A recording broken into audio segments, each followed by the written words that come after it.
In this video, we are going to set up our database for the corresponding project, that is MongoDB. So in order to set up MongoDB successfully, you need to have MongoDB installed on your system. If you want to check whether MongoDB is successfully installed or not, what you can do, you can just type Mongo, at least in Unix and Linux shell, so you can get this kind of MongoDB shell. It will do show DBs. It will show you all the current DBs that right. So in my system, MongoDB is successfully present.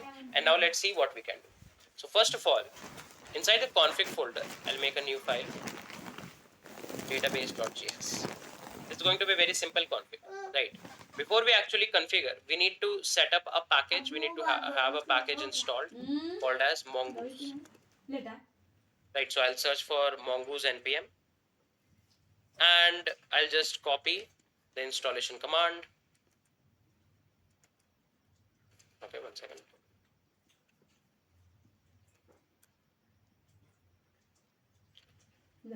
Okay, so the installation command is ready. Then you can see the documentation. It's like really easy to set up Mongoose. Right, so what we can do is const Mongoose is equals to require Mongoose. Mongoose setup is installed. We'll say const connect. We'll write a function connect.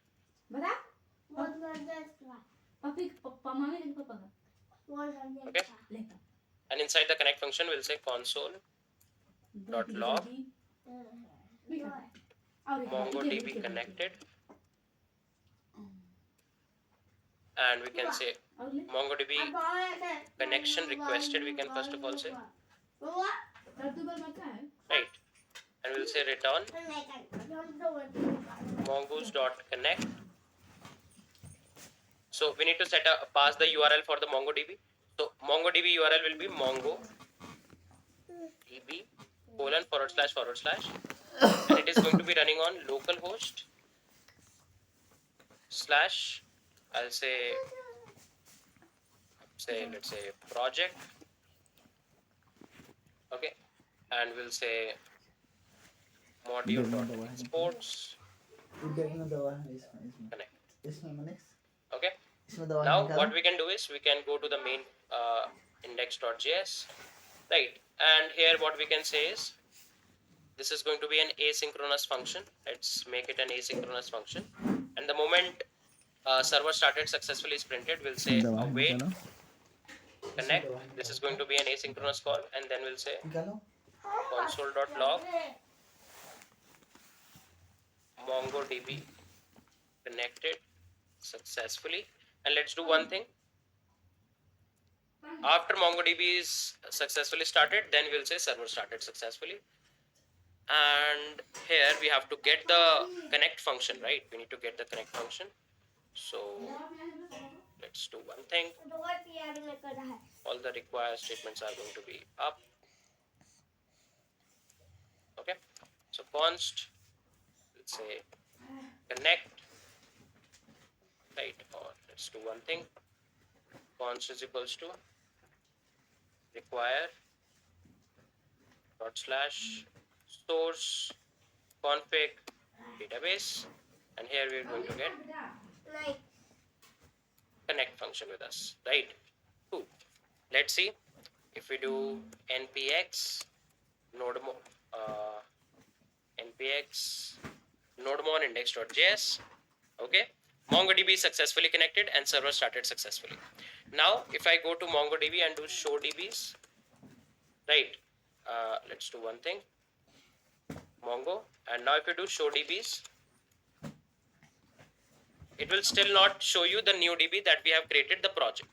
The first time you are going to actually make an entry inside the DB, at that moment of time, we are going to actually see the database present here. One more thing I would request you guys to also install MongoDB Compass. This is going to give us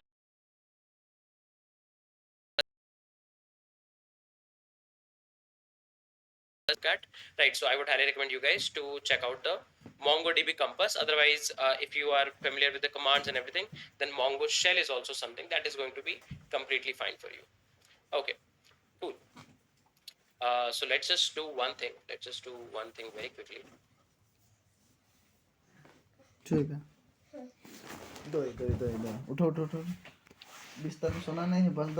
Okay. In order to check whether things are working fine or not, let's set up a basic schema. Right.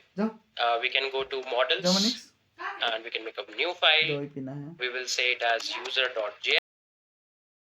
Site user.js will say const mongoose is equals to require mongoose. Right, because user is something that we mostly require in most of the setups. That's why I'm making it here, and we'll say user schema. Now, all those people who don't know that, now in MongoDB also you can set up a schema kind of a thing. So this is going to be an explanation to that. Mongoose dot schema, right?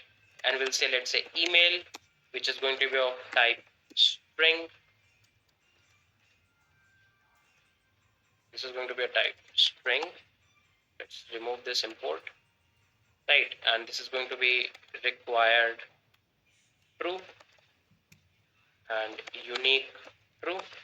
Okay, then we can have let's say a password field, type string and required. We don't need to have unique here, and let's say then we can have username, type string required true. Okay. Also, I would like to add for every collection for every entry in the collection, I want to add the updated at and created at. So I can add the timestamps field, right? So timestamps is going to be true. Okay, this is going to be present here. Now what we can do is we can say const user is equals to, now we are going to, from this schema we have to make the model. So mongoose dot model will make a new model called as user model. Right, and we will pass user schema here, and then we can say module dot exports user.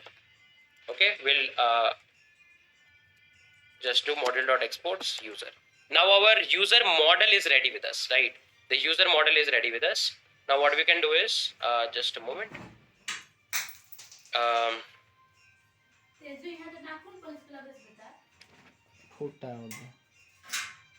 Just a moment, guys. Okay, now we have to go to index.js. First of all, for the timing at least, I'm just going to say const user is equals to require dot slash source models. Okay, and then the moment the server successfully starts, let's do one thing. We can create a user, right? So let user is equals to user dot create, and we can pass a JSON inside it. So let's say email is abc.@xyz.com.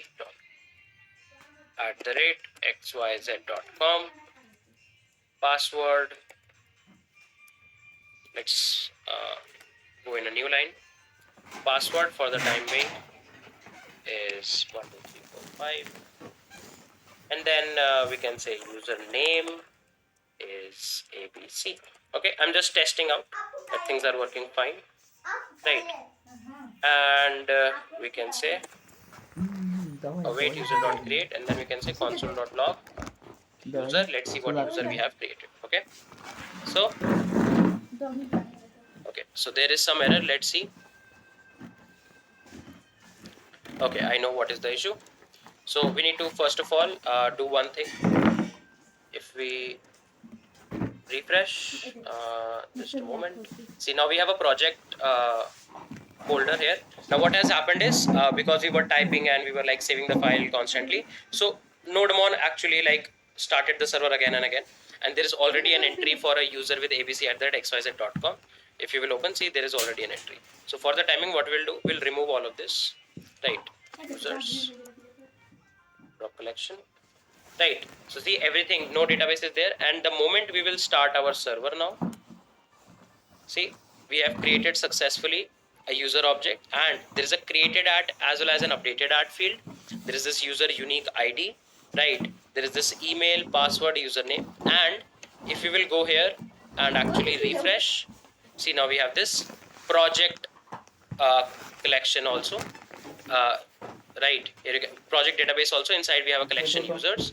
If you will open this users collection, you're going to see all the data of the users, right? So this is how you're going to set up basic collections in Mongo, right? So for the timing, let's remove this, because now we know that Mongo is successfully set up.